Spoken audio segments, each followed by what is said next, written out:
अस्सलाम वालेकुम। आज हम बात करेंगे मुझे कबूल नहीं के 15 एपिसोड के बारे में। तो वीडियो शुरू करने से पहले हमारे चैनल को सब्सक्राइब कर लीजिए अगर अभी तक आपने नहीं किया, ताकि हमारी हर न्यू वीडियो आप तक बआसानी पहुंच सके। यहाँ पर अरसलान बहुत ज़्यादा परेशान होता है अपने फादर की बातें सुनकर। तभी शकील उसे कहता है कि हाँ, तुमने क्या फ़ैसला किया है, जल्दी से कोई फ़ैसला करो, इससे पहले कि वो लोग नोटिस भेजे तुम उसे भेजो, चाहे तलाक ना देना लेकिन नोटिस तो भेजो। इतनी देर में वो वहाँ से उठ के चला जाता है। तभी वो उसकी माँ को कहता है कि अगर उन्होंने नोटिस भेज दिया तो मैं तुम्हें भी नहीं छोड़ूंगा और ना ही तुम्हारे लाडले को छोड़ूंगा। जो कुछ भी ये सब कुछ हो रहा है मैं हरगिज़ बर्दाश्त नहीं करूँगा।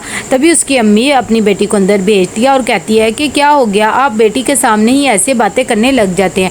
तो शकील कहता है कि मैं उसके सामने ही करूँगा, मैं तुम्हें भी तलाक दे दूँगा। यहाँ पर मिशाल बहुत ज़्यादा परेशान होती है और उसे अरसलान की बातें याद आ रही होती हैं कि मायरा ने अच्छा नहीं किया। तब वो सोचती है कि इसमें हमारा क्या कसूर। वो उसे कॉल पे कॉल करती है लेकिन अरसलान उसकी कॉल पिक नहीं करता। तो वो उसे मैसेज भेज देती है कि शायद इसका ही जवाब दे दे, क्योंकि वो बहुत ज़्यादा परेशान होती है। अरसलान जैसे ही उसका मैसेज देखता है तो वो आगे से उसे रिप्लाई कर देता है कि अभी मैं बहुत डिप्रेस हूँ और मेरे पास टाइम नहीं है बात करने का। इतनी देर में मायरा आती है मिशाल के पास और वो उसे समझाती है और कहती है कि तुम मेरे बारे में बदगुमान ना हो। तभी मिशाल उसे कहती है कि अगर मेरा और अरसलान का रिश्ता तुम्हारी वजह से ख़त्म हुआ तो मैं तुम्हें सारी ज़िंदगी माफ़ नहीं करूँगी इस बात के लिए, और मेरे ख्याल से तो तुम आतिर की वजह से ये सब कर रही हो। लेकिन मायरा कहती है तुम्हें पता है मैं सलमान को पसंद नहीं करती और मैं उसकी वजह से ही कर रही हूँ। इतनी देर में आतिर की माँ उसे कहती है कि तुम आज ऑफिस अभी तक नहीं गए, चलो तुम ना ही जाओ, वैसे भी तुम्हारे बाबा आ रहे हैं, तुम्हें उन्हें रिसीव करने जाना होगा। लेकिन आतिर कहता है कि अभी मुझे बहुत ज़्यादा ज़रूरी काम है और मैं अभी नहीं जा सकता, तो ऐसे करें आप चली जाएं, मैं रिसीव नहीं कर सकता। लेकिन उसकी अम्मी कहती है कि बिज़नेस का ही कोई काम होगा तो तुम वो छोड़ दो, तुम्हें अपने बाबा को रिसीव करने जाना चाहिए। लेकिन वो कहता है बिज़नेस का काम नहीं है, मेरा पर्सनल काम है, तो लिहाजा मैं नहीं जा सकता।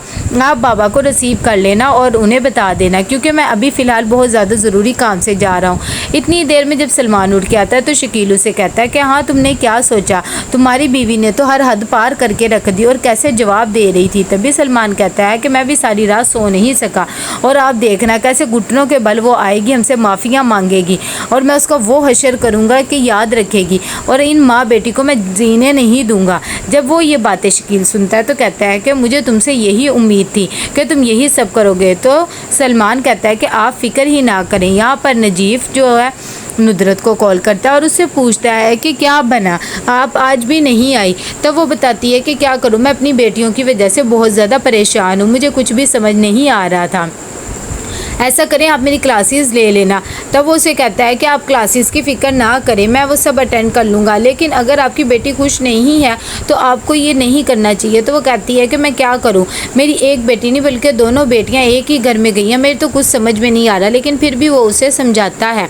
जब वो बात कर ही रही होती है उससे कि इतनी देर में मायरा आती है, वो उससे पूछती है कि कहाँ जा रही हो और तुम्हें नहीं जाना चाहिए, तुम्हारी वजह से तो मैंने छुट्टी करी है। लेकिन मायरा अपनी अम्मी को कहती है कि मैं बहुत ज़्यादा ज़रूरी काम से जा रही हूँ। तो नुदरत उसे कहती है किस काम से। तो वो कहती है कि क्या आपको भी मुझ पर भरोसा नहीं, अगर मैंने आपको सच बता दिया तो आप मुझे जाने नहीं देंगे। यहाँ पर वो पहुँचती है आतिर के पास। जब आतिर देखता है कि वो ऑटो से आई है तो वो उसे कहता है कि तुम्हारे पास तो कार है। तो वो बता देती है कि सलमान के पास है। वो कहता है मैंने इसके जैसा नीच इंसान नहीं देखा। तभी उसे कहता है खैर कोई बात नहीं, आप आएँ मेरी कार में बैठे फिर हम बात करते हैं। तो वो कह देती है कि ठीक है। इतनी देर में वो उसे मुफ्ती के पास लेकर जाता है और उसका सारा मसला बताता है।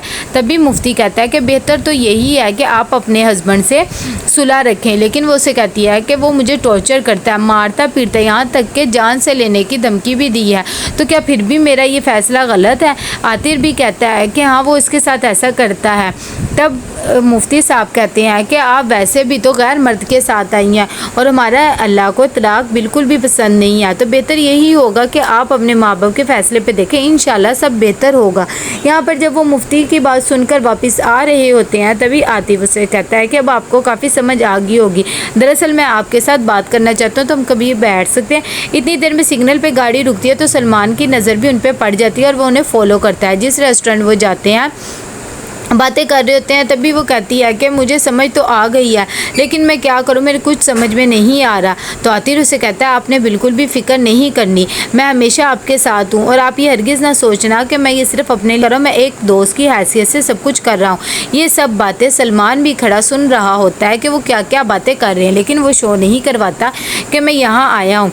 तभी मायरा उसे कहती है कि मैं परेशान होगी, मेरे घर वाले भी मेरा साथ नहीं दे रहे, लेकिन मैं उसके साथ नहीं रहना चाहती, वो एक अच्छा इंसान नहीं है। तो आतिर उसे कहता है आपको किसी भी प्रेशर में आने की ज़रूरत नहीं है, आपको वही करना चाहिए जो आपके लिए बेहतर है। अभी वो बातें कर ही रहे होते हैं कि इतनी देर में वहाँ पर सलमान भी आ जाता है। मायरा उसे देख के हक्की बक्की रह जाती है और आतिर भी कि ये यहाँ कहाँ से आ गया।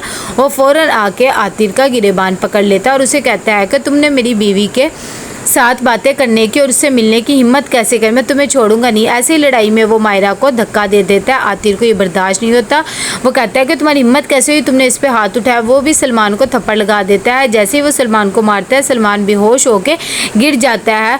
मायरा भी बहुत ज़्यादा परेशान होती है। यहाँ पर जब मायरा की दादों को पता लगता है कि वो घर से गई हुई है, तो वो नुदरत को बहुत ज़्यादा बातें सुनाती है। तो नुदरत कहती है कि उसने ज़िद करी थी, मैं उसे रोक नहीं सकी और वैसे भी वो ज़रूरी काम से जा रही थी, तो क्या करती। उसकी दादी कहती है कि जब औलाद ऐसी हो जाए तो उसे बांध के रखना चाहिए, उसे अभी फ़ोन करो, वैसे भी तुम्हें तो ना औलाद पालनी आई है, ना ही तुम उनकी शादियां कर सकती थी। नुदरत को बहुत ज़्यादा दुख होता है। यहाँ पर मायरा बहुत ज़्यादा परेशान होती है। एम्बुलेंस आती है, वो सलमान को लेके जाती है। दूसरी तरफ पुलिस आ जाती है, वो आतिर को लेके चली जाती है। मायरा बेचारी बहुत परेशान होती है कि क्या करूँ। जैसे ही सलमान के बाप को पता लगता है तो शकील पुलिस स्टेशन आ जाता है और आतिर पे कैद केस करवा देता है। तभी आतिर कहता है कि ऐसी बात नहीं है, उसने पहले अपनी बीवी पे हाथ उठाया था। तभी वहाँ पर शकील कह देता है कि वो उसकी बीवी थी, तुम्हें इससे क्या। पुलिस वाला भी कहता है कि तुम्हें ये सब नहीं करना चाहिए था, अगर उस लड़के को कुछ हो गया तो तुम बहुत बुरी तरीके से फंस जाओगे। खैर आतिर उसे कहता है कि मुझे कॉल करने दे, लेकिन वो नहीं करने देते और कहते हैं कि इसे लॉकअप में बंद कर दो। दूसरी तरफ आतिर के फादर आ जाते हैं और तभी आते हैं तो वो उसका पूछते हैं, तो उसकी अम्मी बता देती हैं कि वो अभी गया हुआ है किसी काम से। इतनी देर में कॉल आ जाती है उसके नंबर से और पुलिस वाले बताते हैं कि आपके बेटे ने कत्ल कर दिया है। जैसे ही उसके बाप को ये बात पता लगती है तो वो हैरान हो जाती है और उसकी माँ और बहन भी। वो कहते हैं मेरा बेटा ऐसा नहीं, खैर मैं आ रहा हूँ। यहाँ पर शकील हॉस्पिटल में होता है और बहुत ज़्यादा परेशान होता है। अरसलान उसके पास आता है, तभी वो कहता है देख लो तुम्हारा भाई आज किस हाल में पड़ा हुआ है, लेकिन तुम्हें होश नहीं। तो कैसा लगा आपको ये एपिसोड, लाइक कमेंट शेयर करके लाजमी बताइएगा। अल्लाह हाफिज़।